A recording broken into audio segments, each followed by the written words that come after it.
ஓம் சாந்தி. எல்லோரும் குஷியாக இருக்குதுங்களா?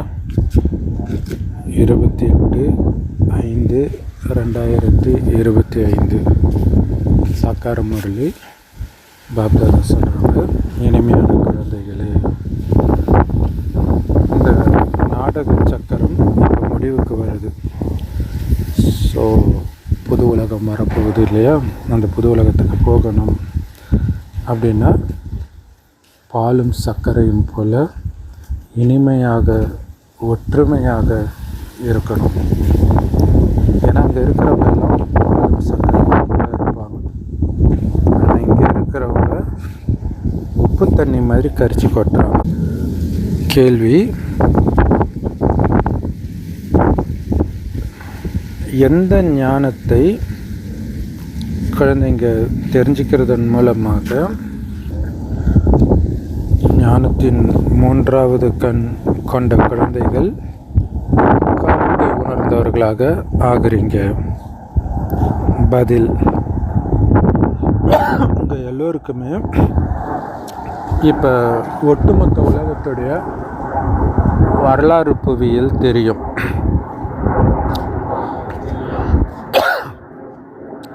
தங்க யுகத்தின் ஆரம்பத்திலிருந்து இரும்பு யுகத்துடைய இறுதி வரைக்கும் உள்ள வரலாறு புவியியல் உங்களுக்கு தெரியும். ஸோ நம்ம ஒவ்வொருத்தருக்குமே ஞானத்தின் 3வது கண் கிடைச்சிருக்குது. ஆத்மா ஒரு உடலை விட்டு இன்னொரு உடலை எடுக்குது. ஆத்மாவில் தான் சமஸ்காரம் பதிவாகி இருக்குது. பாபா சொல்கிறாங்க, குழந்தைகளே, இப்போ இந்த பேருரூபத்தில் சிக்கிக்கிட்டு இருக்கிறதுலேருந்து விலகி இருங்க. பேருரூபத்துலேருந்து எப்போவுமே விலகி இருங்க. இல்லை, ஆத்மா அது ஒரு புள்ளி அதோடைய நடிப்பு நடிக்குது. இது மட்டும் மைண்டில் ஓடிக்கிட்டே இருக்கணும். ஆத்மா பேசும்போதும் ஒரு புள்ளி நடிக்குது, கணவன் பேசினாலும் ஒரு புள்ளி நடிக்குது, மனைவி பேசினாலும் புள்ளி நடிக்குது, குழந்தை பேசினாலும் புள்ளி நடிக்குது, எதிரி பேசினாலும் புள்ளி நடிக்குது. இது மட்டும்தான் இருக்கணுமே தவிர அந்த உடல் ரூபம் இது உங்கள் மைண்டில் பதியவே கூடாது. அதுக்கு நீங்கள் கவனம் கொடுத்துக்கிட்டே இருக்கணும். மனதுக்குள்ளே இதை நினைவு பண்ணிக்கிட்டே இருக்கணும். ஸோ அதுக்கு தான் பாபா இவ்வளோ முயற்சி பண்ண வைக்கிறார். இதுக்கு உங்களை தேகமற்ற உடலாக நினைக்க வைக்கிறதுக்கு. ஸோ அதனால் தேகமற்ற உடலாக, அசரீரி உடலாக எப்போவுமே உங்களை நீங்கள் புரிஞ்சுக்கணும். சரி, அசரீரி ஆத்மாவாக புரிஞ்சுக்கணும். ஏன்னா அந்த ஆத்மா தான் இந்த 5000 வருட நாடகத்தை நடித்தது. தங்க யுகத்திலிருந்து கலியுகத்தின் இறுதி வரைக்கும். ஸோ தங்க யுகத்தில் இந்த ஆத்ம உணர்வில் தான் இருந்துச்சு. துவாபர யுகத்துலேருந்து அதை மறந்துடுச்சு. இப்போ மீண்டும் தங்க யுகம் வர்றதுனால அதுக்கு நம்மளை தயார்படுத்துகிறார் பாபா. பாடல்: பொறுமைக்கொள் மனிதனை, உன்னுடைய சந்தோஷத்தின் நாட்கள் இதோ வந்துடுச்சு, வரப்போகுது, கொஞ்சம் பொறுத்துக்கோ, பரலோக ராஜ்யம் சமீபத்தில் இருக்கிறது அப்படின்னு பைபிளில் சொன்னதும் அதற்காக தான். அந்த பொறுமை இதோ வந்துடுச்சு, பொறுத்துக்கோங்க. உங்களுடைய தெய்வீக குணத்தை இழந்துடாதீங்க, அசுர குணத்தை வெளிப்படுத்திடாதீங்க அப்படின்னு சொல்கிறதுக்காக தான். ஓம் சாந்தி. ஸோ ஒவ்வொரு கல்பத்திலையும் குழந்தைங்களுக்கு பாபா சொல்கிறார்.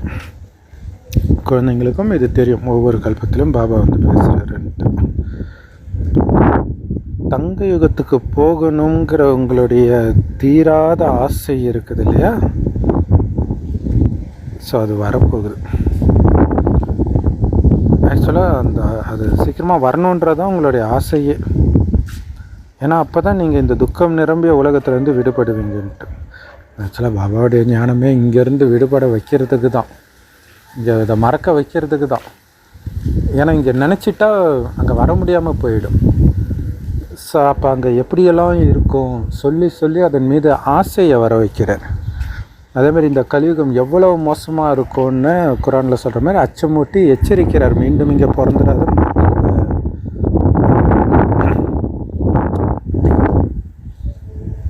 ஸோ சீக்கிரமாக இதிலேருந்து விடுபடணும்னா தங்க யுகம் சீக்கிரமாக வரணும். நீங்கள் முதல்ல இந்த துக்கம் நிரம்பிய உலகத்துலேருந்து ஈடுபடணும், புத்தியை நீக்கணும். ஆனால் பாருங்கள், நாடகம் ரொம்ப ஸ்லோவாக நகருது. ஸோ அதனால் பாபாவும் வந்து கொஞ்சம் பொறுத்துக்க சொல்கிறார். இன்னும் கொஞ்ச நாள் தான் இருக்குது அதுக்கப்புறம் நீங்கள் இங்கே இருக்க மாட்டீங்க. அதில் ஒரு சைக்கோவான மேலதிகாரி இருக்கிறாரு. ஆனால் உங்களுக்கு வேறு இடத்துல வேலை கிடச்சிருச்சு. பட் அங்கே பெண்டிங் ஒர்க்லாம் முடிச்சுட்டு போகணும் இல்லையா? ஸோ அதுக்கு இன்னும் ஒரு வாரம் தான் இருக்குதுன்னு வச்சுக்கோங்க. அவன் என்ன ஆனாலும் அப்பா நம்ம கொஞ்ச நேரம் தான்ப்பா நான் எஸ்கேப்பு அப்படின்னு சந்தோஷமாக இருப்பான் இல்லையா? அந்த மாதிரி தான் உங்களை பாபா இங்கே இருக்க சொல்கிறார். இங்கே உங்களுக்கு ஒரு உறவு தொல்லை கொடுக்குது அப்படின்னா அப்பா இதோடு முடிஞ்சுது. இனி அங்கே எனக்கு நல்ல மாமியார், நல்ல மனைவி, நல்ல குழந்தை, நல்ல அப்பா அம்மா இவங்க கிடைப்பாங்க அப்படின்ட்டு இங்கே எந்த உறவு உங்களுக்கு தொல்லை கொடுக்குதோ அங்கே அந்த உறவு அற்புதமாக இருக்கிறத நினைத்து சந்தோஷப்பட்டு இதை மறந்துடுங்க. ஏன்னா இது கன்ஃபார்ம் இல்லையா? கண்டிப்பாக வந்துடுச்சு. இன்னும் கொஞ்ச நாள். ஸோ அந்த போதையை தான் பாபா ஏற்றிட்டு இருக்கிறார். அது மட்டும் இல்லை, நல்ல ஃபேமஸானவங்கெல்லாம் கூட சொல்கிறாங்க இந்த உலகம் மாறி தான் ஆகணும் அப்படின்ட்டு, காலத்தின் கட்டாயம்ட்டு. உதாரணத்துக்கு போப்பாண்டவர் போன்ற தலைவர்கள் எல்லாம் கூட சொல்கிறாங்க உலகம் மாறப்போகுது அப்படின்ட்டு. மாறாமல் எப்படி அமைதி கிடைக்கும்? எல்லாருமே உப்பு தண்ணி மாதிரி மட்டும் பால் பாயாசம் மாதிரி இனிமையாக இருக்கிறோம். கறிக்கும் இல்லையா? ஆனால் இங்கே நம்மளை பாபா பால் பாயாசமாக மாற்றுறாரு. ஏன்னா பால் பாயாசம் மாதிரி இருக்கிறவங்க இருக்கக்கூடிய உலகத்துக்கு நாம் போயிட்டு இருக்கிறோம். ஸோ அதனால தான் இப்போ பால் பாயாசம் மாதிரி ஆகிறோம். ஏன் இனிமையாக இருக்கணும்னா அதுக்காக தான் இல்லையா? நாம் இங்கே இனிமையாக இருக்கிறது இங்கேருந்து தப்பிச்சு போகிறதுக்காக. அதை புரிஞ்சுக்கணும். மற்றவங்கள மாதிரி நீங்களும் இங்கே கோபப்பட்டுட்டு இருந்தீங்கன்னா இங்கேயே நிரந்தரமாக மாட்டிக்குவீங்க. ஸோ நாம் பால் பாயசம் மாதிரி இனிமையாக ஆகிட்டு இருக்கிற அதே நேரத்தில் மற்றவங்க உப்பு தண்ணி மாதிரி மாறிட்டு இருக்கிறாங்க. ஸோ ஒருவருக்கொருவர் சண்டை போட்டு தன்னைத்தானே அழிச்சிக்குவாங்க. மனிதனமே அழிகிறத கண்ணு முன்னாடி நம்ம பார்த்துட்ருக்குறோம். உக்ரைனில் பார்த்துட்ருக்குறோம், பலஸ்தீனத்தில் பார்த்துட்ருக்குறோம். அப்படி உலகம் மாறிட்டு இருக்குது. ஸோ அதற்கு தான் தயார்படுத்திக்கிறாங்க இல்லை பாபா அப்போ சொன்னார் தயார்படுத்திக்கிறாங்கன்ட்டு. இப்போ அழியிறத பார்க்குறோம். ஈரானில் சுரங்கப்பாதையில் ஒரு ஊரே அமைச்சு வச்சுருக்குறாங்க, ஒரு நாடே அமைச்சிருக்கிறாங்கன்னு சொல்லும். வெறும் அணு ஆயுதத்துக்காக, வெறும் ஆயுதங்களாக இருக்குது. ஸோ சீக்கிரட்டாக ஒட்டுமொத்த உலகத்தை அழிக்கிற வேலையை தான் அவங்க பண்ணிகிட்டு இருக்கிறாங்க பாவம். ஸோ அதை பாபா அப்போவே சொல்கிறார், அதுக்கான ஏற்பாடு நடந்துகிட்டு இருக்குது. ஏன்னா நாடக சக்கரம் இப்போ முடிவுக்கு வருது. ஸோ அப்போ இந்த பழைய உலகமும் முடிய போகுது. இந்த பழைய உலகம் முடிந்து புது உலகம் ஸ்தாபனை ஆகிட்டு இருக்குது. பழைய உலகம் முடிய போகுது, புது உலகம் ஸ்தாபனை ஆகிட்டு இருக்குது.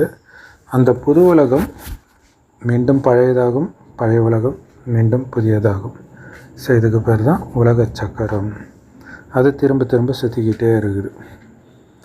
ஸோ லட்சக்கணக்கான வருடம் கழித்து பழைய உலகம் புதியதாயிடும் அப்படின்னு அர்த்தம் கிடையாது. வெறும் 5000 வருடம்தான். புது உலகம் பழசாகிறதுக்கு, பழைய உலகம் புதுசாகிறதுக்கு பரலோக ராஜ்யம் சமீபத்திருக்கிறது. எப்போ வேணாலும் நடக்கும். பக்தி ஞானத்துலேருந்து முற்றிலும் தனிப்பட்டது அப்படின்னு நமக்கு இப்போ தெளிவாகவே தெரியும். பக்தியில் கொஞ்சம் கூட ஞானம் கிடையாது. பக்தி ராவணனோடு தொடர்புடையது, ஞானம் ராமரோடு தொடர்புடையது. இப்போ தான் நம்ம இதை புரிஞ்சிருக்கிறோம். ஸோ நாம் தான் பாபாவை கூப்பிட்டோம், பதித்த பாவனனே வாங்க தூய்மையான உலகத்தை ஸ்தாபனை பண்ணுங்க அப்படின்னு கூப்பிட்டோம். ஏன்னா கண்டிப்பாக புது உலகத்தில் இல்லை, புது உலகத்தை ஸ்தாபனை பண்ண கூப்பிட்டோம். புது உலகத்தில் கண்டிப்பாக சந்தோஷம் இருக்கும். இங்கே சின்ன குழந்தையாக இருந்தாலும் சரி, வயதானவர்களாக இருந்தாலும் சரி, எல்லாருக்கும் தெரியும் இப்போ கண்டிப்பாக நம்ம வீட்டுக்கு போய் தான் ஆகணும். குழந்தைங்க கொஞ்ச நேரம் இருக்கட்டும், வளரட்டும், பாவம் இப்போ தானே பிறந்திருக்கிறாங்க அப்படின்லாம் நாடகம் வெயிட் பண்ணாது. ஏன்னா எல்லாருக்கும் சேர்த்து ஒட்டுமொத்தமாக இப்போ நாடகம் முடியுது. மீண்டும் நாம் தங்க யுகத்துக்கு போகிறோம். பிறகு 84 பிறவி சக்கரம் சுற்றி வருவோம். ஸோ இப்போ ஆத்மா தன்னை உணர்ந்துடுச்சு. நான் ஆத்மா, நான் 84 பிறவி எடுத்துகிட்டு வந்திருக்கிறேன் அப்படின்னு புரிஞ்சுக்கிச்சு. ஸோ ஆத்மாக்களாகிய நம்ம ஒவ்வொருத்தருக்குள்ளேயும் இப்போ ஞானம் என்கிற 3வது கண் இருக்குது. அதாவது உலக சக்கரத்தை நாம் தெரிஞ்சுக்கிட்டோம். ஸோ இதுக்கு பேர் தான் 3வது கண் உடையவர் அப்படின்னு சொல்கிறது. ஸோ நம்ம எல்லோருக்குமே இப்போ 3வது கண் இருக்குது தானே. ஆனால் மற்ற மனிதர்களுக்கு அந்த ஸ்தூல கண் மட்டும்தான் இருக்குது. ஸ்தூல கண்ணில் நிகழ்காலத்தை தான் பார்க்க முடியும். ஸோ அதனால தான் அவங்களோட புத்தி வேலை செய்ய மாட்டேங்குது. யாருக்குமே இந்த ஞானக்கண்ணே கிடையாது. ஸோ எப்போ அவங்களுக்கு இந்த ஞானக்கண் கிடைக்கிதோ, 3வது கண்ணாகிய இந்த ஞானம் கிடைக்கிதோ, அப்போ தான் அவங்க முக்காலத்தை உணர்ந்தவராக ஆக முடியும். அதாவது திரிகாலதர்ஷியாக ஆக முடியும். ஆத்மா தான் ஒரு உடலை விட்டுட்டு இன்னொரு உடம்பை எடுக்குது. ஒவ்வொரு ஆத்மாவிலையும் சமஸ்காரம் பதிவாகி இருக்குது. ஆத்மாவோ அழிவற்றது. பாபா சொல்கிறாங்க, இந்த பேரரூபத்திலிருந்து விலகி இருங்க. உங்களை சரீரமற்ற ஆத்மானு புரிஞ்சுக்கோங்க, உடம்புன்னு புரிஞ்சிக்காதீங்க. அரை கல்பமாக அந்த பரமாத்மாவை தான் நினச்சிட்டு இருந்தோம் அப்படின்னு நம்ம இப்போ புரிஞ்சுக்கிறோம். இப்போ நாம் துக்கம் அதிகமாக இருக்கும்போது அவரை அதிகமாக நினைக்கவும் செய்கிறோம். ஒவ்வொரு தடவையும் துக்கம் வரும்போதும் அரை கல்பம் நினைத்தாலும் எப்போல்லாம் துக்கம் அதிகமாக இருந்துச்சோ அப்போல்லாம் கடவுளை அதிகமாக நினைப்போம். ஸோ இப்போ எவ்வளவு துக்கம் இருக்குது, அளவுக்கு அதிகமான துக்கம் இருக்குது. ஸோ கடைசியில் எல்லாம் விழுந்து விழுந்து கடவுளை நினைப்பாங்கன்னு தானே பாபா சொல்கிறார். அப்படி தானே இருப்பாங்க. இப்போ பாலஸ்தீன், உக்ரைன்லாம் கடவுளை நினைக்காமல் இருப்பாங்களா? ஒரு வினாடியும் இறைவனே நினச்சிட்டு இருப்பாங்க. இதுக்கு முன்னாடிலாம் இந்த அளவுக்கு துக்கம் கிடையாது. இப்போ தான் இவ்வளவு துக்கம். ஸோ அந்த ராஜாக்கள், இந்தியாவில் இருந்த ராஜாக்கள் எப்போ வெளிநாட்டிலேருந்து வந்தாங்களோ, மற்றவர்கள் அந்நிய படையெடுப்பு வந்ததோ, அப்போ இவங்க தங்களுக்குள்ளே சண்டை போட ஆரம்பிச்சுக்கிட்டாங்க. ஒற்றுமை இல்லாதவர்களாக ஆகிட்டாங்க. தங்க யுகத்தில் ஒரே ஒரு ராஜ்யம்தான் இருந்தது. இப்போ நமக்கு தங்க யுகத்தின் ஆரம்பத்திலிருந்து கலியுகத்தின் இறுதி வரைக்கும் ஒட்டுமொத்த உலகத்துடைய வரலாறு புவியியல் தெரியும். தங்க யுகத்து வெள்ளி யுகத்திலெல்லாம் ஒரே ஒரு ராஜ்யம்தான் இருந்தது.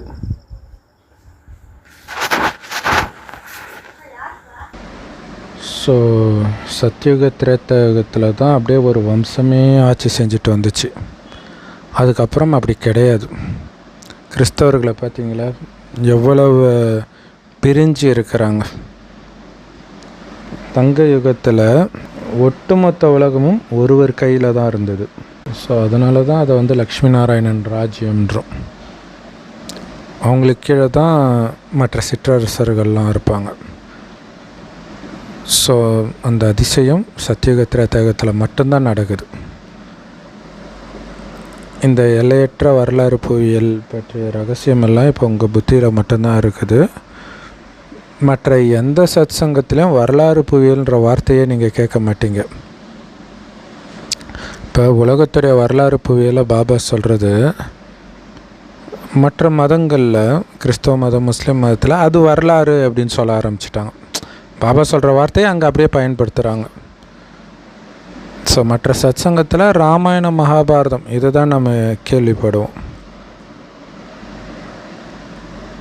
ஸோ இங்கே அந்த மாதிரி விஷயம் கிடையாது. உலகத்துடைய வரலாறு புவியியல் இருக்குது. உயர்ந்ததிலும் உயர்ந்தவர் தந்தை தான் அப்படின்னு நம்ம புத்தியில் இருக்குது. ஸோ அனைத்து ஞானத்தையும் கொடுத்த அந்த அப்பாவுக்குத்தான் இங்கே நாம் நன்றி சொல்கிறோம். ஸோ ஒன்று ஆத்மாக்களுடைய மரம் பரந்தாமத்தில் இருக்குது, இன்னொன்று மனித சிருஷ்டி மரம் இந்த பூமியில் இருக்குது. மனித சிருஷ்டி மரத்தின் மேலே நின்றுட்டு இருக்கிறதாக யாரை காட்டியிருக்கிறாங்க? பிரம்மா பாபா தான் நின்றுட்டுருப்பார். ஸோ ஒரு பிரம்மா மட்டும்தான் ஆதிப்பிதா அப்படின்னு சொல்கிறோம். கொழுத்தாத்தா எழுத்தாத்தான்னு சொல்கிறோம் இல்லையா? ஸோ எல்லாத்துக்கும் பிதாக்களுக்கெல்லாம் பிதா, மனித இனத்தின் பிதா பார்த்திங்கன்னா பிரம்மா தான். ஸோ அவருடைய வம்சம்தான் வருது அப்படின்ட்டு ஆதாமே ஆதிப்பிதா அப்படின்னு மற்ற மதத்துலையும் சொல்கிறாங்க. பிரம்மாவுடைய நினைவு தான் ஆதாமாக அங்கே காட்டியிருக்கிறாங்க. ஸோ இங்கே முக்கியமானவரே பிரம்மா தான். ஆனாலும் யாருக்குமே அந்த பிரம்மாவுடைய வரலாறு புவியியல் தெரியாது. உயர்ந்ததிலும் உயர்ந்த தந்தை பரந்தாமத்தில் வசிக்கிறவர் அப்படிங்கிற விஷயம் நமக்கு இப்போ தான் தெரியுது. சூக்ஷ்மாதனத்தை பற்றியும் நமக்கு தெரியுது. மனிதர்களாகிய நாம் ஃபரிஸ்தாவாக ஆக போகிறோம் இல்லையா? பிராமன் சோ ஃபரிஸ்தா, ஃபரிஸ்தா சோ தேவதா. பிராமணன்லேருந்து ஃபரிஸ்தா ஆகி தான் தேவதை. ஸோ மெயின் லட்சியம் வந்து ஃபரிஸ்தா ஆகிறது தான். ஃபரிஸ்தா ஆகிட்டாலே நம்ம தேவதை ஆகிடுவோம் அதுக்கப்புறம். ஸோ அதனால தான் வந்து சூக்ஷ்மாதனம் காட்டப்பட்டு இருக்குது. ஏன்னா எல்லா மதத்துலேயும் சூக்ஷ்மாதனத்திலேருந்து தான் கீழே வராங்க. ஆனால் அவங்க இங்கேருந்து தான் போனாங்கன்றது அவங்களுக்கு தெரியாது. ஸோ ஆத்மாக்களாகிய நாம் சூக்ஷ்மாதனத்துக்கு போகிறோம். நம்ம உடம்பு போகாது. எப்படி நாம் போகிறோம்? மூன்றாவது கண்ணின் மூலமாக போகிறோம், இல்லை புத்தியின் மூலமாகத்தான் போகிறோம். ஸோ இதை வந்து திவ்ய திருஷ்டி அல்லது தியானத்தில் போகிறது அப்படின்னும் சொல்கிறோம். நீங்கள் டிரான்ஸில் போகும்போது பிரம்மா விஷ்ணு சங்கரை பார்க்குறீங்க. மனிதர்கள் சங்கர் நெற்றிக்கண்ணை திறந்தால் உலகழிவு ஏற்படுது அப்படின்னு காட்டிட்டாங்க. ஸோ அதனால் ஏதாவது புரியுதா? யாருக்கும் எதுவும் புரிஞ்சிக்க முடியாது.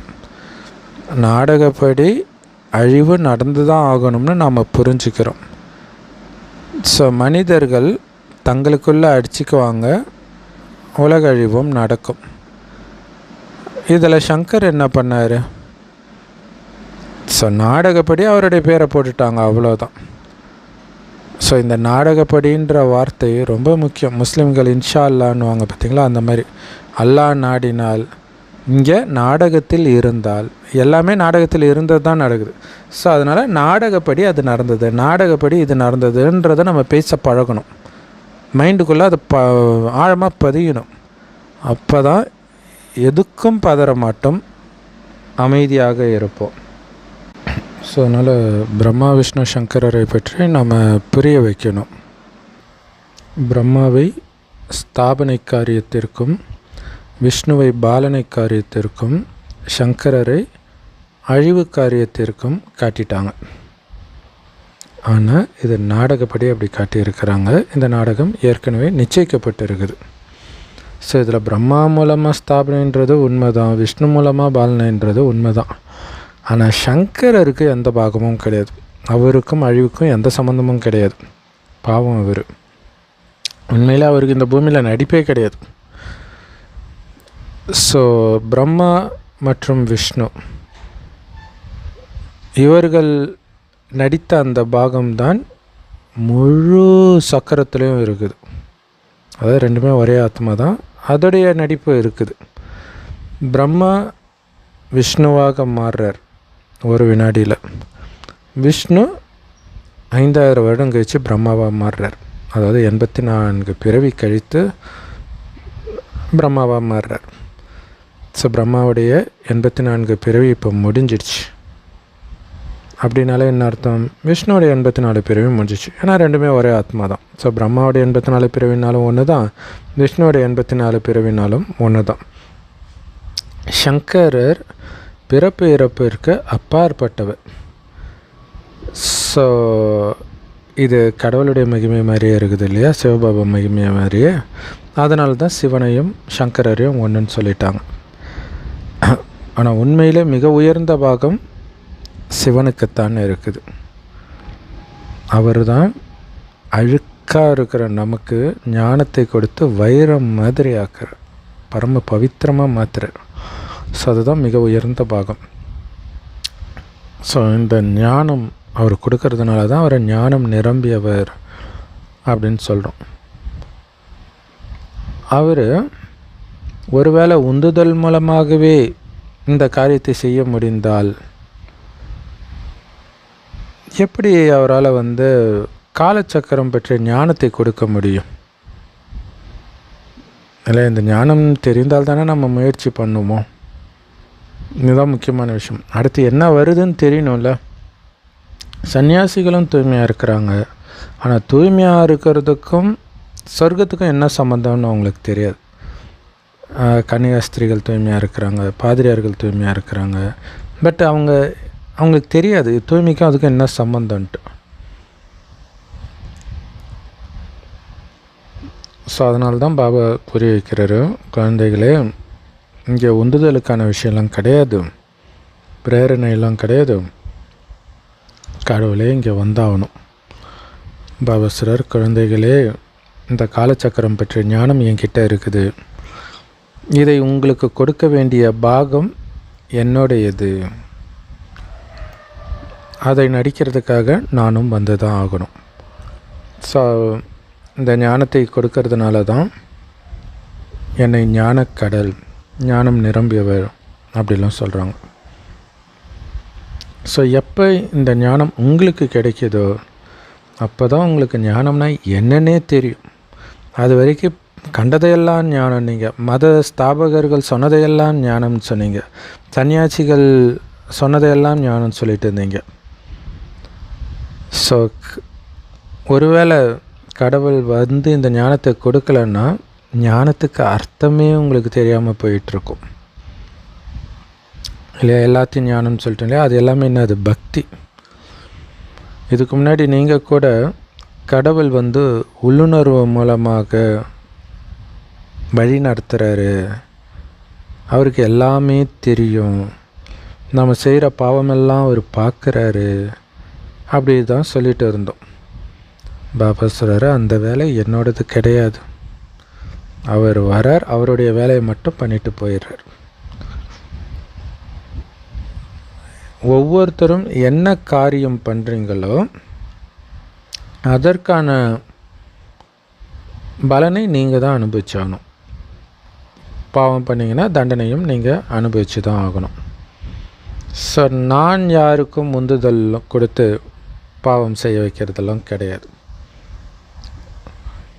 அதே மாதிரி நீங்கள் செய்கிற பாவத்தை அல்லது யார் செய்கிற பாவத்தையும் நான் பார்க்குறதும் கிடையாது. உள்ளுணர்வின் மூலமாக உங்களுக்கு நான் தண்டனை கொடுப்பதும் கிடையாது.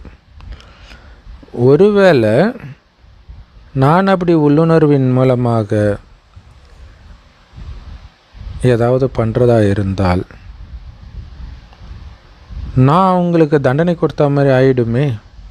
இல்லை, அதாவது அவங்க சொல்கிறாங்களே, நடப்பதெல்லாம் அவருடைய சித்தம். அப்போ நீ பாவம் செஞ்சால் கண்டிப்பாக தண்டனை கிடைக்கும். அப்போ தண்டனைக்கே நான் உன்னை தள்ளினா மாதிரி ஆகிடாது. ஏன்னா குரானில் அப்படி இருக்கும், கடவுளே உங்களை வழிக்கெடுப்பார் அப்படின்னு இருக்கும். கடவுளை எப்படி வழிக்கெடுப்பார்? அது நிந்தனை ஆகிடாதா? நான் ஒருத்தரை கொலை பண்ணுன்னு ஒரு வேளை சொல்கிறேன் அப்படின்னா அது எவ்வளோ பெரிய பாவம் ஆகிடும், எனக்கு நிந்தனை ஆகிடாதா?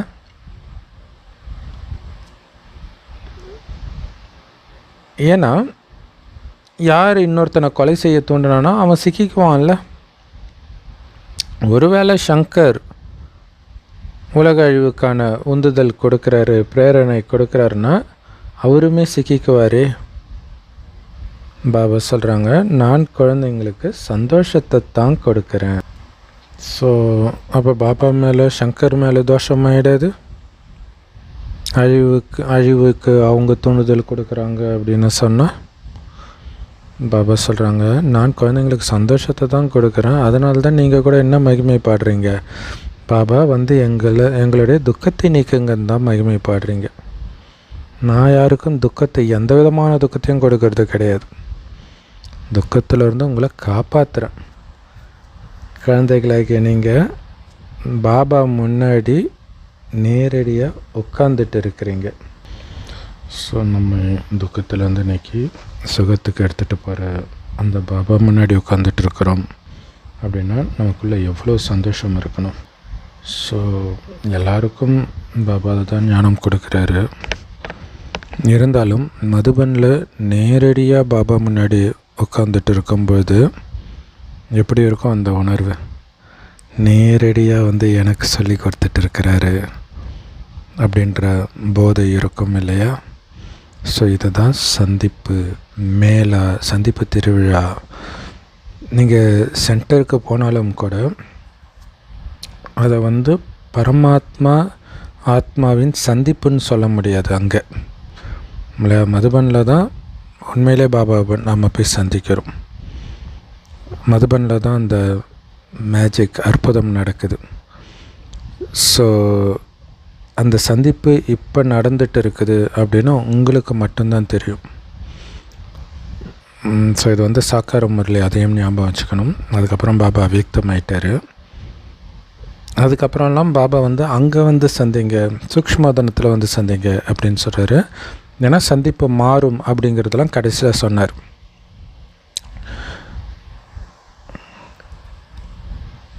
ஸோ இப்போ கடவுளை சந்திக்கிறோன்ற விஷயமும் நமக்கு தான் தெரியும்.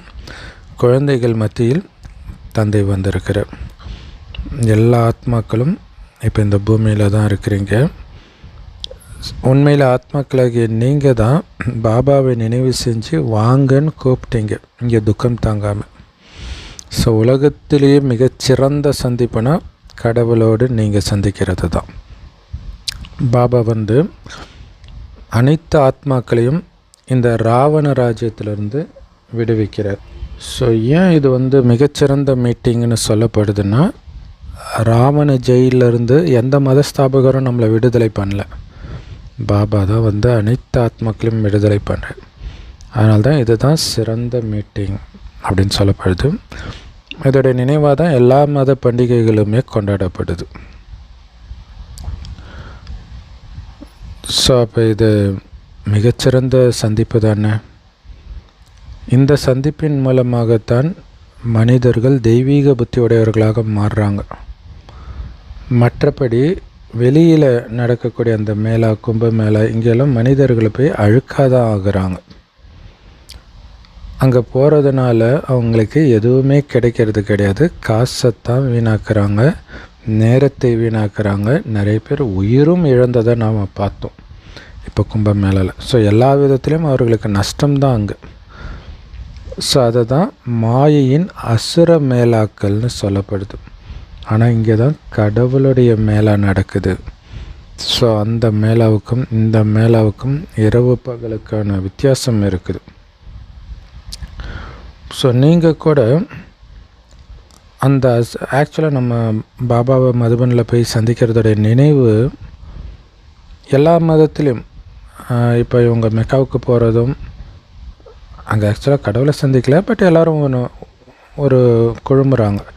ஸோ அதேமாரி கிறிஸ்தவ மதத்தில் கூட ஏதோ ஒரு வாரமோ ஏதோ சென்னையில் அந்த தாம்பரம் பக்கம் இருக்கிற சர்ச்சில் வந்து அந்த மாதிரி சமக்கூட்டம் இருக்கும். ஆனால் அது ஒரு அசுர சந்திப்புன்றது நீங்கள் அங்கே போனீங்கன்னா தெரியும். இங்கே கடவுள்கிட்ட எவ்வளோ அமைதியாக நம்ம சந்திச்சுட்டு வரோம் இல்லையா? அது மட்டும் இல்லை, இதில் தான் லாபமும் கூட. ஸோ கடவுளுடைய சந்திப்பில் நாம் இருக்கிறோம். பாபா வந்திருக்கிறாருன்னு நமக்கு தெரியும். ஒருவேளை எல்லாருக்குமே இது தெரிஞ்சிடுச்சு அப்படின்னா இங்கே எவ்வளோ கூட்டம் இருக்குன்னு சொல்லவே முடியாது. ஏன்னா உலகத்தில் உள்ள அத்தனை ஆத்மாக்களுக்கும் பில்டிங் கட்டுறதுக்கு பாபா எங்கே போவார் இல்லையா? அத்தனை பேர் வந்து தங்கிறதுக்கு. ஸோ அவ்வளோ கூட்டம் வந்துடும். மனிதர்கள் இறுதியில் கடவுளே உன்னுடைய விளையாட்டே விளையாட்டு, உன் லீலையே லீலை அப்படின்னு பாடுவாங்க அப்படின்னு நினைவு செய்யப்படுது, பாடினார்கள் அப்படின்ட்டு. ஸோ எந்த லீலை அவ்வளோ அற்புதமானது? இந்த உலகத்தை மாற்றக்கூடிய லீலை அல்லது காரியம், அதுதான் அற்புதமானது.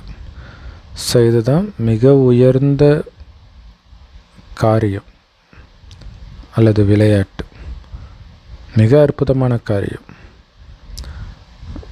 பழைய உலகம் அழிவதற்கு முன்பு புது உலகம் ஸ்தாபனை ஆகணும்.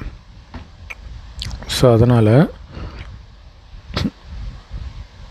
இது ரொம்ப முக்கியமான விஷயம். மற்றவர்களுக்கு இதை நீங்கள் புரிய வைக்கும்போது முதல்ல ஸ்தாபனை விஷயத்தை நீங்கள் புரிய வைக்கணும். பிறகு தான் அழிவை பற்றிய நீங்கள் அழிவையும் பாலனையும் புரிய வைக்கணும். இல்லை, முதல்ல ஸ்தாபனை, பிறகு அழிவு, பிறகு பாலனை. இது புத்தம் புதிய ஞானம். எல்லோரும் என்ன நினைப்பாங்க, படைத்தல் காத்தல் அழித்தல் இப்படி தானே சொல்லுவாங்க.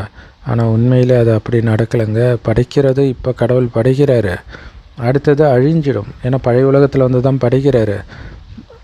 கேட்பாங்க இல்லையா, கடவுள் பூமி படைச்சார்னா எங்கேருந்து படைத்தார்? ஸோ முதல்ல அந்த மாதிரி படைப்பு கிடையாது. அடுத்தது பழைய உலகம் அழிகிறதுக்கு முன்னாடி புது உலகத்தை படைக்கிறார். ஏன்னா ஆத்மா அழியாத அதை தயார்படுத்துகிறார். அப்புறம் பழைய உலகத்தை அழிக்கிறாரு. அதுக்கப்புறம் புது உலகம் தானாக வந்துடும். அது படைக்கிறது கிடையாது, இங்கே தான் படைக்கிறாரு. அடுத்தது பாலனை காரியம்தான் நடக்கும் அப்படிங்கிறத தெளிவாக நம்ம புரிய வைக்கணும். ஸோ ஸ்தாபனை காரியம் இப்போ நடந்துகிட்டு இருக்குது. ஸோ எப்போ அது முடியுதோ அப்போ உலகழிவு ஸ்டார்ட் ஆகிடும். ஸ்தாபனை முடிந்தால்தான் உலகழிவு ஸ்டார்ட் ஆகும். பிறகு பாலனை நடக்க ஆரம்பிச்சிடும் சத்தியுகத்தில் இருந்து. ஸோ அதனால் குழந்தைங்களுக்கு சந்தோஷமாக இருக்குது. சுயதர்சன சக்கரதாரியாக இருக்கிற பிராமணர்கள் நாங்கள் புது உலகத்தை ஸ்தாபனை பண்ணிகிட்டு இருக்கிறோம். அதற்கு நாங்களும் தயாராகி பிறரையும் தயாராக்கிட்டு இருக்கிறோம் அப்படிங்கிற சந்தோஷம் இருக்குது. இன்னொன்று ஸ்வதர்ஷன சக்கரதாரியே நான்ன்றது. ஏன்னா கிருஷ்ணர் ஸ்வதர்ஷன சக்கரதாரின்னு சொல்லிட்டு அதுதான் நம்மளுடைய மகிமை தான் அப்படின்னும் போது எவ்வளோ சந்தோஷமாக இருக்கும். ஸோ பிறகு நீங்கள் தான் உலகத்தை ஆளக்கூடிய சக்கரவர்த்தி மகாராஜாவாகவும் ஆகிறீங்க. யாருக்குமே அந்த தேவதைகளின் ராஜ்யத்திற்கு என்ன ஆச்சுன்னு தெரியாது. ஏன்னா அதோடைய பேரடையாளம் கூட இல்லாமல் அழிஞ்சு போயிடுச்சு. மனிதர்கள் தங்களை தேவதைகள்னு சொல்லிக்கிறதுக்கு பதிலாக இந்துக்கள்னு சொல்ல ஆரம்பிச்சிட்டாங்க. இந்துஸ்தானில் வசிப்பவர்களைத்தான் இந்துக்கள்னு சொல்கிறாங்க. ஸோ அது தர்மத்தின் பேர் கிடையாது. ஆதிசநாதன தேவி தேவதா தர்மம் தான் தர்மத்தின் பேர். அப்போ இந்தியாவுடைய பேர் இந்துஸ்தான். ஸோ இந்துஸ்தானில் வசிப்பவர்கள்ன்ற அர்த்தத்தில் ஹிந்து அப்படின்னு சொல்ல ஆரம்பிச்சிட்டாங்க. லக்ஷ்மி நாராயணனை ஹிந்துன்னு சொல்ல மாட்டாங்க, அவர்களை தேவதைகள் தான் சொல்லுவாங்க. ஸோ இப்போ நாம் நாடகப்படி இந்த சந்திப்பு விழாவுக்கு வந்திருக்கிறோம், பாபாவை சந்திக்க. ஸோ இந்த மேளாவில், அதாவது இந்த சந்திப்பில் நீங்கள் வந்தது கூட நாடகத்தில் பதிவாகி இருக்குது. ஏன்னா கண்டிப்பாக கொஞ்சம் கொஞ்சமாக வளர்ச்சி அடைஞ்சிக்கிட்டே இருக்கும். இப்போ என்ன பாகம் நடிக்கிறீங்களோ இதே பாகத்தை தான் நீங்கள் அடுத்த கல்பத்திலும் நடிப்பீங்க. இந்த காலச்சக்கரம் திரும்ப சுற்றிக்கிட்டே இருக்கும். ராவண ராஜ்யத்தில் உங்களுக்கு அசுர பாலனை தான் கிடைத்தது. இப்போ கடவுளுடைய குழந்தையாக இருக்கிறீங்க. ஸோ ஈஸ்வரிய பாலனை கிடைக்கிது. பிறகு நீங்கள் தேவதைகளின் குழந்தைகளாக சத்தியுகத்தில் மாறுவீர்கள். பிறகு திரேதாயுகத்தில் சத்திரியர்களின் குழந்தைகளாக மாறுவீங்க. ஆனால் இப்போ மட்டும்தான் கடவுளுடைய குழந்தையாக இருக்கிறீங்க. ஸோ எல்லாத்தையும் விட உயர்ந்தது கடவுளுடைய குழந்தையாக இருக்கக்கூடிய இந்த சங்கமயுகம் தான். பிறகு இல்லையா, இப்போ கடவுளுடைய குழந்தை, அடுத்தது தேவதையுடைய குழந்தை, அடுத்தது சத்திரியருடைய குழந்தை. பிறகு இல்லறம் அழுக்கான இல்லற மார்க்கத்தை சார்ந்தவர்களாக ஆகிடுறீங்க துவாபரகத்திலிருந்து. இப்போ இந்த சங்கமயுகத்தில் நீங்கள் தூய்மையான இல்லற மார்க்கத்தை சார்ந்தவர்களாக மாறுறீங்க. ஸோ சத்தியுகத்தில் தூய்மையான இல்லற மார்க்கத்தை சார்ந்தவர்களும் நம்மை மாதிரி மனிதர்கள் தான். ஆனால் அவங்க தெய்வீக குணம் நிரம்பியவர்களாக இருக்கிறதுனால தேவதை அப்படின்னு சொல்கிறோம். அவங்கள பல கைகள் கொண்டவர்களாக காட்டுறாங்க. ஆனால் அப்படிலாம் கிடையாது இல்லையா? நம்மள மாதிரியே அவங்களுக்கு 2 கைகள் தான் இருக்கும். விஷ்ணு யாருன்னு யாருக்குமே தெரியாது. மகாலட்சுமியை பூஜை பண்ணுறாங்க. மனிதர்கள் ஒருபோதும் ஜெகதம்பா கிட்ட செல்வத்தை கேட்குறது கிடையாது. காசு அவங்களுக்கு அதிகமாக கிடைச்சிது அப்படின்னாலே நாங்கள் லக்ஷ்மிக்கு பூஜை பண்ணோம், அதனால தான் காசு கிடச்சிருக்குது,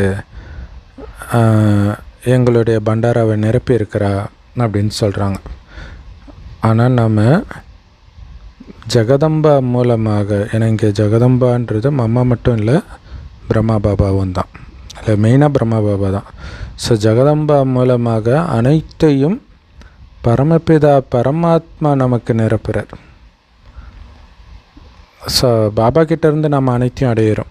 பிரம்மா மூலமாக சிவபாபா கிட்டேருந்து அடையிறோம். ஏன்னா சிவபாபா தான் வள்ளல். குழந்தைகளாகிய நீங்கள் பாப்தாதாவியை விட மிகவும் அதிர்ஷ்டசாலிகள். பாருங்கள், ஜெகதம்பாவுக்கு எத்தனை மேளாக்கள் திருவிழாக்கள் கொண்டாடுறாங்க. அந்த அளவிற்கெல்லாம் ஒன்றும் பிரம்மாவுக்கு யாரும் திருவிழா எடுக்கிறது கிடையாது. பிரம்மாவை ஒரு இடத்துல உட்கார வச்சிடுறாங்க. ஸோ அஜ்மீரில் ஒரு பெரிய பிரம்மாவுக்கு கோயில் இருக்குது, பெரிய கோயில் இருக்குது. ஆனால் ஜெகதம்பாவுக்கு பாருங்கள், திரும்புகிற பக்கமெல்லாம் கோயில். அம்மன் கோயில் இல்லாத ஊர் கிராமம் கூட இருக்காது. ஏன்னா இப்போ நீங்கள் செய்யக்கூடிய காரியத்தின் மகிமை தான் அது. ஸோ அதனால தான் பாப்தாதாவை விட அதிர்ஷ்டசாலிகள் நீங்கள் தான் பாபா சொல்கிறாங்க. நீங்கள் பாரதத்திற்கு சேவை செய்கிறதுனால தான் உங்களுக்கு இவ்வளவு பூஜை செய்யப்படுது. அதிலும் குறிப்பாக இப்போ சேவை செய்கிறீங்க பார்த்தீங்களா, இப்போ தான் நிறைய கோயில்கள் உருவாகுது, நிறைய பூஜை புனஸ்காரம்லாம் நடக்குது. ஸோ அப்போ நீங்கள் எவ்வளோ அதிர்ஷ்டசாலி பாருங்கள். ஜெகதம்பாவை எங்கும் நிறைந்தவர்னு சொல்ல மாட்டாங்க யாரும். ஸோ உங்களுக்கு தான் மகிமை பாடப்படுது. பிரம்மா விஷ்ணு சங்கரையும் எங்கும் நிறைந்தவர்னு சொல்கிறது கிடையாது. ஆனால் என்னை மட்டும், அதாவது சிவனை மட்டும் ஒவ்வொரு அணுவிலும் இருக்கிறாருன்னு சொல்லிட்டாங்க. ஸோ எந்த அளவுக்கு என்னை நிந்தனை பண்ணிட்டீங்க. நான் உங்களுடைய மகிமையை அவ்வளவு அதிகரிக்கிறேன், ஆனால் நீங்கள் அந்த அளவுக்கு என்னை நிந்தனை பண்ணிட்டீங்க. ஸோ உங்களுடைய மகிமையை நான் எந்த அளவுக்கு அதிகரிக்கிறேன் அப்படின்னா, வந்தே மாதரம் அப்படின்னு சொல்கிறாங்க இல்லையா? தாய்மார்களுக்கு வணக்கம், தாய்மார்களுக்கு வெற்றி, பாரத தாய்க்கு வெற்றி, பாரத் மாதா கி ஜெய் அப்படின்னு சொல்கிறாங்க இல்லையா? ஸோ உண்மையிலே பாரதத்தின் தாய் நீங்கள் தானே தவிர மண்ணு கிடையாது இல்லையா? ஸோ அந்த பாரத மாதான்றது நீங்கள் தான், பாரதத்தை மாதான்னு சொல்லலை. ஸோ இதையும் புரிஞ்சுக்கணும். ஸோ இப்போ தமோ பிரதானமாக இருக்கிற இதே பூமி தங்க யுகத்தில் சதோ பிரதானமாக மாறிடும். அதனால தான் தேவதைகள் ஒருபொழுதும் இந்த அழுக்கான உலகத்தில் கால் பதிப்பதில்லை அப்படின்னு சொல்லப்படுது. அதாவது அவங்க இங்கே பிறக்க மாட்டாங்க. ஸோ எப்போ சதோ பிரதானமாக இந்த பூமி மாறுதோ அப்போ தான் அவங்க பிறக்கிறாங்க, இங்கே வராங்க. ஸோ இதுதான் அவங்களுடைய கால் மண்ணில் படாதுன்றதுடைய அர்த்தம். அவங்க என்ன நினச்சிட்டாங்க, அப்படியே மிதந்துக்கிட்டே இருப்பாங்க போல இருக்குது அப்படின்னு நினச்சிக்கிட்டாங்க. நாம் இப்போ சதோப்பிரதானமாக மாறணும். அதுக்கு என்ன பண்ணணும்? ஸ்ரீமத்தை ஃபாலோ பண்ணுங்கள், பாபாவை நினைவு பண்ணிக்கிட்டே இருங்க. உயர்ந்த பதவி கண்டிப்பாக அடைவீங்க, சதோப்பிரதானம் ஆகிடுவீங்க. ஸோ இந்த கவலை உங்களுக்கு இருந்துக்கிட்டே இருக்கணும். ஸ்ரீமத்தை ஃபாலோ பண்ணணும், பாபாவை நினைக்கணும், சதப்பிரதானமாகணும், உயர்ந்த பதவி அடையணுன்ற கவலை இருக்கணும். ஸோ எப்போ நீங்கள் பாபாவை நினைக்கிறீங்களோ அப்போ தான் உங்களுடைய பாவங்கள் எல்லாம் அழியுது. உங்களுக்கு தொடர்ந்து ஸ்ரீமத் பாபா கொடுத்துக்கிட்டே தான் இருக்கிறார் முரளி மூலமாக. தங்க யுகத்தில் ஆத்மாக்களாகிய நீங்கள் தூய்மையாகிடுவீங்க. அங்கே உங்களுக்கு தூய்மையான உடல்களும் கிடைச்சிடும். தங்கத்தில் எப்போ கலப்படம் சேருதோ அப்போ அதனால் செய்யப்படுற நகையும் கலப்படம் உள்ளதாகத்தான் இருக்கும். அதே மாதிரி தான் எப்போ ஆத்மா பொய்யானதாக மாறிடுதோ அப்போ அதுக்கு கிடைக்கிற உடலும் பொய்யானதாக அழுக்கானதாகத்தான் கிடைக்கும். எப்போ தங்கத்தில் கலப்படம் சேர்க்குறாங்களோ அப்போ அந்த தங்கத்துடைய மதிப்பு குறையும் இல்லையா? அதே மாதிரி தான் ஆத்மாவில் அழுக்கு, 5 விகார அழுக்கு சேர சேர இப்போ உங்களுக்கு எந்த மதிப்பும் இல்லாதவர்களாக ஆகிட்டீங்க. இதுக்கு முன்னாடி சத்யுகத்தில் 24 கேரட் சொக்க தங்கமாக இருந்தீங்க, உலகத்துக்கே எஜமானர்களாக இருந்தீங்க. ஆனால் இப்போ உங்களை 9 கேரட்டுன்னு தான் சொல்ல முடியும். ஸோ இந்த இதயபூர்வமான உரையாடலை குழந்தைங்களோட பாபா நிகழ்த்துறாரு, குழந்தைங்கள குஷிப்படுத்துகிறார். இல்லை, 24 கேரட் சொக்க தங்கமாக இருந்தீங்க, மீண்டும் ஆகுங்க, உலகத்துக்கே அதிபதியாக இருந்தீங்க, மீண்டும் ஆகுங்க அப்படின்னு குஷிப்படுத்துகிறார். ஸோ அதனால் அவர் சொல்கிறத மட்டும் கேட்டே நாம் சாதாரண மனிதன்லேருந்து தேவதையாகிடுறோம். வேறு ஒன்றுமே கிடையாது. அவர் சொல்கிறத கேட்குறோம். நம்ம கும்பகர்ண உறக்கத்தில் இருக்கனால சரியாக கேட்குறதில்ல. ஸோ அதை ஏந்திரிக்கிறதுக்கு அவ்வளோ நேரம் ஆகுது, அவ்வளோதான். ஸோ பிறகு நமக்கு வைரம் வைடூரியங்களினாலான மாளிகைகள் இருக்கும் சொர்க்கத்தில். அப்புறம் சொர்க்கம்னா அப்படி தானே இருக்கும் இல்லையா? ட்ரான்ஸில் போய் கூட சோமரசம்லாம் குடிச்சிட்டு வந்தீங்க. அங்கே இருக்கக்கூடிய கனிகள் சுவையாகவும் இருக்கும், ரொம்ப பெரியதாகவும் இருக்கும். ஸோ அந்த மாதிரி கனிகள் இங்கே உங்களுக்கு கிடைக்காது. மற்றபடி சூக்ஷ்மவதனத்தில் எதுவுமே கிடையாது. அது ஒரு காட்சி காட்டுறது தான். ஆனால் நடைமுறையில் ப்ராக்டிக்கலாகவே நீங்கள் அந்த சத்தியுகத்துக்கு போய் இதெல்லாம் பார்க்க போகிறீங்க. ஸோ இப்போ பரமாத்மாவோட ஆத்மாக்களின் சந்திப்பு நடக்குது. இதன் மூலமாகத்தான் நீங்கள் தூய்மையாக பிரகாசமானவர்களாக ஆகுறீங்க. அழுக்காக இருட்டாக இருந்த நீங்கள் குழந்தைங்க இங்கே வரும்பொழுது சுதந்திரமாக இருக்கிறீங்க. ஏன்னா வீடு, தொழில் இதை பற்றி எந்த கவலையும் இங்கே கிடையாது. ஸோ அதனால் நினைவு யாத்திரையிலேயே மூழ்கி இருக்கிறதுக்கு இங்கே அற்புதமான வாய்ப்பு உங்களுக்கு மதுபனில். ஆனால் நீங்கள் வீட்டுக்கு போன பிறகு உங்கள் வீடு வாசல் எல்லாம் ஞாபகத்துக்கு வந்துடும், தொழில் எல்லாமே. இங்கே நீங்கள் எதையும் நினைக்கிறதுக்கு எதுவுமே கிடையாது. நீங்கள் ஜாலியாக 2 மணிக்கு எழுந்திரிச்சு உட்காந்து பாபாவை நினைக்கலாம். மற்றபடி நீங்கள் வீட்டில் இருக்கும்போது இந்த மாதிரி 2 மணிக்கு சென்டருக்கெலாம் போக முடியாது இல்லையா? இங்கே அது ரொம்ப ஈஸி மதுபனில்.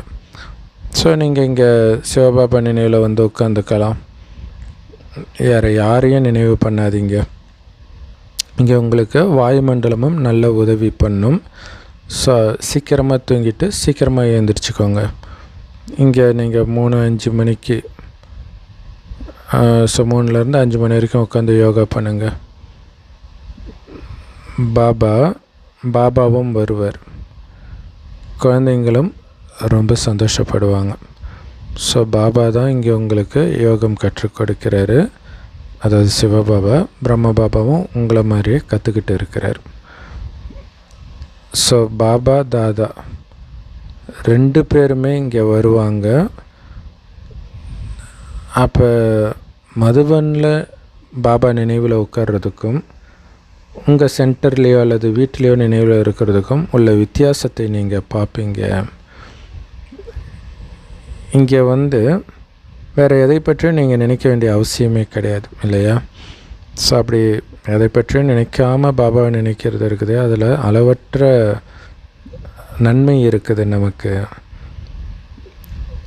ஸோ பாபா நமக்கு அட்வைஸ் பண்ணுறார், இது ரொம்ப நல்லது அப்படின்ட்டு. ஸோ இப்போ நம்ம பார்க்கலாம் குழந்தைங்க ஏந்திரிக்கிறீங்களா அப்படின்ட்டு. ஸோ உங்களில் சிலருக்கு அதிகாலையில் ஏந்திரிக்கிற பழக்கம் இருக்குது. நீங்கள் 5 விகாரத்தையும் சந்நியாசம் பண்ணிட்டீங்க. இந்த ஒட்டுமொத்த பழைய உலகத்தின் மீதும் உங்களுக்கு வைராக்கியம் வந்துடுச்சு. நல்லது. அற்புதமான முரளி கொடுத்த அன்பான பாப்தாதாவுக்கு அன்பு நினைவுகள் மற்றும் காலை வணக்கம். ஸோ உலகத்தை மாற்றக்கூடிய அற்புதமான காரியம் இப்போ நடந்துகிட்டு இருக்குது. ஸோ அதனால் உங்களை மாற்றிக்கோங்க. ஆனால் வரப்போகிறது சொர்க்கம். ஒருவரோடு ஒருவர் பால் பாயசம் மாதிரி இனிமையாக இருக்கணும். அதிகாலையில் எழுந்து ஒரு பாபாவுடைய நினைவில் உட்காருங்க. வேறு எதையுமே அப்போ நினைக்கக்கூடாது. இந்த பழைய உலகத்தின் மீது எல்லையற்ற வைராக்கிய உள்ளுணர்வு வரணும். 5 விகாரத்தை சந்நியாசம் பண்ணுங்க. வரதானம். எல்லையற்ற மனநிலையில் ஸ்திரமாக நிலைத்திருந்து சேவை செய்யும் பொழுது விடுபட்டும் அன்பானவராகவும் இருக்கக்கூடிய உலக சேவாதாரி ஆகுங்கள். அதுக்கு விளக்கம், உலக சேவாதாரி அப்படின்னா யார் எல்லையற்ற மனநிலையில் ஒரே சீராக எப்போவும் நிலைச்சிருக்கிறாங்களோ அவங்க தான் உலக சேவாதாரின்னு சொல்ல முடியும். ஸோ அந்த மாதிரி சேவாதாரி நிரந்தரமாக, அதாவது சேவை செய்யும் பொழுது கூட நிரந்தரமாக அனைத்திலிருந்தும் விடுபட்டும் பாபாவோடு அன்பாகவும் இருப்பாங்க. அந்த சேவையில் கூட அவங்களுக்கு பற்று இருக்காது. ஏன்னா சேவை மீது உள்ள பற்று தங்கச்சங்கிலி. இல்லை, மற்ற மனிதர்கள் மீது, உறவுகள் மீது உள்ள பற்று இரும்பு சங்கிலி. அதுலேருந்து வெளில வந்துச்சு. இப்போ சேவை மேலே பற்று வந்துடுது இல்லையா, அது தங்கச்சங்கிலி. ஸோ அப்போ அது என்ன பண்ணிவிடுன்னா, எல்லையற்ற சேவை தான் செஞ்சிட்ருக்கிறீங்க. ஆனால் அதன் மீது உள்ள பற்று கூட எல்லையற்றதுலேருந்து உங்களை எல்லைக்குட்பட்ட மனநிலைக்கு அழைச்சிட்டு வந்துடும். ஏன் நம்ம சேவை செஞ்சு நிறைய பேர் பாபா குழந்தை ஆகலை, இந்த மாதிரி கவலைக்கு இட்டு வந்துடும். ஸோ அதனால் நீங்கள்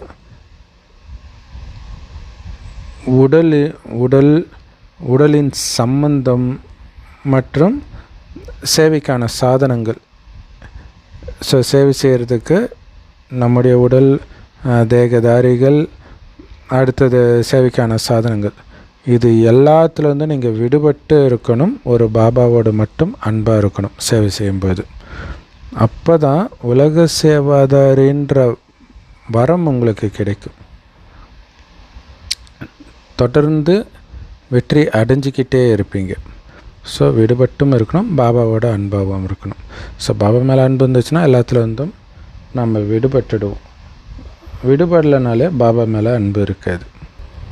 ஸோ ஒரு வினாடியில் வீண் எண்ணங்களுக்கு முற்றுப்புள்ளி வைக்கும் பயிற்சி பண்ணிக்கிட்டே இருந்தீங்கன்னா தான் நீங்கள் சக்திசாலியாக ஆக முடியும். ஏதோ ஒரு காரியத்தை செய்கிறீங்க, அதுலேருந்து புத்தி வரலைனாலே என்ன அர்த்தம், முற்றுப்புள்ளி உங்களால் வைக்க முடியலன்னு அர்த்தம். ஸோ டக்குன்னு அதுலேருந்து வெளில வர்றதுக்கு பயிற்சி பண்ணணும். அப்போ தான் நீங்கள் சக்திசாலி ஆக முடியும். அவ்யக்த இஷாரா, ஆன்மீக ராயல்டி மற்றும் தூய்மையின் பர்சனாலிட்டி தாரணை செய்யுங்கள். ஸோ உங்கள் ஒவ்வொருத்தருக்கும் முதல்ல உடலின் பந்தனம் இருக்குது, பிறகு உடலின் சம்பந்தத்தின் பந்தனம் வருது. ஸோ அதனால் முதல்ல உடலின் பந்தனத்திலிருந்து நீங்கள் விடுபடணும், தூய்மையாகணும். அதாவது கர்மேந்திரியங்களிலிருந்து தூய்மையாகணும், கர்மேந்திரியங்களை தூய்மையாக்கணும்.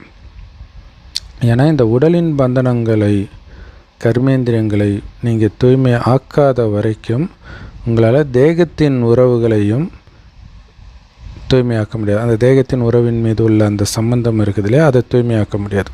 சகோதர உள்ளுணர்வோடு இருக்க முடியாது. ஸோ அது எல்லைக்குட்பட்ட உறவாக இருக்கலாம், எல்லைக்கு அப்பாற்பட்ட, அதாவது பாபா குழந்தைங்களுக்கு இடையில் உள்ள உறவாக இருக்கலாம், அல்லது லௌகிக உறவுகளாக இருக்கலாம். அது தூய்மையாக இருக்கணும் அப்படின்னா முதல்ல கர்மேந்திரியங்களை நீங்கள் தூய்மைப்படுத்தணும். ஸோ அதனால் உங்களுடைய கர்மேந்திரியங்களை நீங்கள் தூய்மை ஆக்கிட்டீங்களா? உங்களுடைய எண்ணம், புத்தி, கண்கள், உதடுகள், இது எல்லாத்தையும் ஆன்மீகமாக தூய்மையாக ஆக்கிட்டிங்களா? அதாவது உங்களுடைய எண்ணம் எல்லாமே ஆன்மீகமாக இருக்கணும், பார்வை ஆன்மீகமாக இருக்கணும், வாயிலிருந்து வர வார்த்தை ஆன்மீகமாக தூய்மையாக இருக்கணும். ஸோ அந்த மாதிரி தூய்மையான ஆத்மாக்கள் தான் மகான் ஆத்மாக்கள். ஓம் சாந்தி. லவ் யூ பாப் தாத்தா. தேங்க்யூ பாப் தாத்தா. குஷியாக இருங்க, குளிர்ச்சியாக இருங்க.